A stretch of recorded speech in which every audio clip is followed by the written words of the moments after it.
विश्वेश्वरगंज भैरवनाथ व्यापार मंडल के द्वारा एक सद्भावना गोष्ठी का आयोजन एक होटल में संपन्न हुआ। जीएसटी को लेकर विसंगतियों पर वृहद चर्चा हुई।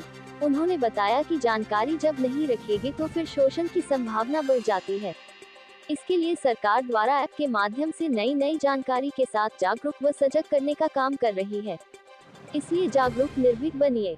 इस सद्भावना गोष्ठी में व्यापारियों को नई जानकारी दी गई। इस अवसर पर ओंकार माहेश्वरी को संरक्षक पद पर सम्मानित किया गया है।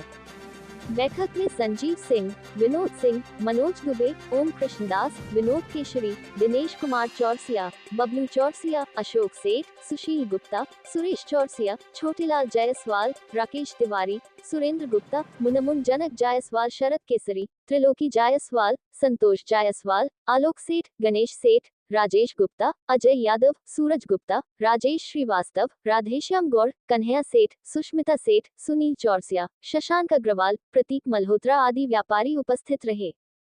आज एक सद्भावना गोष्ठी का आयोजन विश्वेश्वरगंज भैरवनाथ व्यापार मंडल की तरफ से किया गया है। इसमें व्यापारी एकत्रित होकर अपने सुख दुख आगे कैसे योजना बनानी है व्यापार मंडल में, और व्यापारियों का व्यापार में कैसे समृद्धि हो सके, और इसकी चर्चा हो रही है। व्यापारियों को लेकर क्या कुछ रणनीतियां तय की गई? एक व्यापारी आयोग की मांग हम लोग की शुरू से रही है, उसी विषय पर हम लोग चर्चा कर रहे हैं आज कि भविष्य में जो प्रधानमंत्री जी ने घोषणा भी की है उसकी जल्दी से जल्दी पूर्णाहुति हो और जल्दी राष्ट्रीय व्यापारी आयोग का गठन हो। इस विषय पर चर्चा या प्रमुख मुद्दा यही हम लोग का आज विषय है। लगातार जीएसटी को लेकर आप लोग चर्चा करते हैं, जीएसटी को लेकर आंदोलन किया जा रहा है, ऐसी क्या कुछ समस्या है जीएसटी को लेकर? जीएसटी में विसंगतियां बहुत सी हैं, उसको समझने में हम लोगों को काफ़ी दिक्कत हो रही है। इसी बीच हम लोग के बीच में ज्वाइंट कमिश्नर साहब भी आए हुए हैं, तो वो हम लोग के सवालों का अपना बता भी रहे हैं कि निस्तारण कैसे क्या हो सकता है, कैसे हम लोग उसमें सरल तरीके से कर सकते हैं।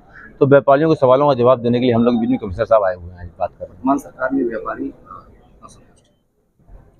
ठीक है, व्यापारी संतुष्ट है तभी तो सरकार बार बार चुनाव जिताया जा रहा है। भाजपा को संतुष्ट है तभी तो, है तो कैसे होता है। आयोग की जो है मांग बराबर उठती है, लेकिन सरकार उस पर कोई ध्यान नहीं दे रही है। ऐसे में आप लोग क्या आगे कदम उठाएंगे? देखिए, आयोग जो केंद्र सरकार के अधीन आता है, और ये आयोग के लिए हम लोगों ने कई बार कहा। पिछले 2019 के चुनाव में माननीय प्रधानमंत्री जी ने भागलपुर की रैली में इस बात को कहा भी था कि जल्दी राष्ट्रीय व्यापारी आयोग का गठन होगा, मगर किस कारण से रुका हुआ है ये गठन हम लोग के समझ के बाहर है। और इसके बदले एक व्यापारी कल्याण बोर्ड बना दिया गया, झुंझुना थमा दिया गया, उससे कोई मायने नहीं होता। कल्याण बोर्ड और आयोग में बहुत अंतर है। जैसे अल्पसंख्यक आयोग बना हुआ है, महिला आयोग बना हुआ है, बाल आयोग बना हुआ है, ऐसे ही आयोग एक व्यापारी आयोग की हम लोग की जबरदस्त मांग है। पूरे देश के व्यापारियों का हित होगा उसमें, तो और ये बहुत जल्द मांग है। क्यों नहीं आगे कदम उठा पा रही? अब सरकार किन कारणों से नहीं हो पा रहा है, ये तो सोचने वाली बात है। इससे हम तो आप लोगों के माध्यम से भी कहेंगे कि ये सरकार के नुमाइंदों से पूछा जाए कि आखिर क्यों ऐसा लेट कर रहे हैं, क्यों नहीं व्यापारी आयोग का गठन कर रहे हैं, किस दबाव में। सरकार के किसी प्रतिनिधि से बात नहीं? सारे बड़े जितने पूर्व में भी 2016 से मैं आंदोलन कर रहा हूँ, इसमें कई लोग हम लोगों ने नगर उद्योग व्यापार मंडल ने अपने पत्रक भी दिए हैं, और आश्वासन बराबर मिलता है कि नहीं आपकी बातों को कहा जाएगा, रखा जाएगा। यहाँ तक कि प्रधानमंत्री जी ने भागलपुर की रैली में खुले मंच से कहा कि जल्दी व्यापारी आयोग का गठन होगा, मगर आज तक बड़े व्यापारी जो मॉल है, जितने बड़े मॉल है, उनके चलते छोटे व्यापारी बहुत प्रभावित है। ऑनलाइन से तो काफ़ी दिक्कत हो रही है, छोटे व्यापारी खुदरा व्यापार में काफ़ी दिक्कत हो रही है। ऑनलाइन के हम लोगों ने बराबर कहा कि बहुत सारी चीज़ों को ऑनलाइन से हटाया जाए, मगर सरकार का रवैया अब इसमें कुछ बहुत अच्छा नहीं दिखाई दे रहा। आगे देखिए, भविष्य में हम लोग तो मांग करते आते हैं, हम लोग तो शुरू से अपनी बात क्या रहेगा? नहीं, हम लोग चाहते हैं कि ऑनलाइन व्यापार को जो बहुत सारी चीज़ों को हटाने को जो हम लोग दिया पता उसको हटाया जाए, क्योंकि जो खुदरा व्यापार है वो आगे बढ़ने का सांस वेंटिलेटर पे जो चल रहा है वो कम से कम आगे बढ़े। सरकार नहीं मानेगी तो आप क्या धरना प्रदर्शन करेंगे? नहीं, अगर नहीं मानेगी तो व्यापार मंडल और व्यापारी तो उसके पास तो आखिरी है ही है ऑप्शन, धरना प्रदर्शन करना ही पड़ेगा। क्या लगता है आपको? एक और कहा जाता है कि वर्तमान सरकार में प्रथम दृष्टिया अगर व्यापारियों की अगर बात करी जाए तो काफी प्राथमिकता दी जाती है, और आप लोग की कहीं न कहीं नाखुशियां भी देखी जा रही है, तो कैसे देखते हैं आने वाले चुनाव? देखिए, हम लोग का अगर हम लोग खुश ना होते तो आज ये सरकार तीसरी बार नहीं बनती केंद्र में, क्योंकि व्यापारी कोई खास वर्ग नहीं है, सभी वर्ग के लोग हैं उसमें, हिंदू मुस्लिम सिख ईसाई सभी जात सभी धर्म के लोग आते हैं।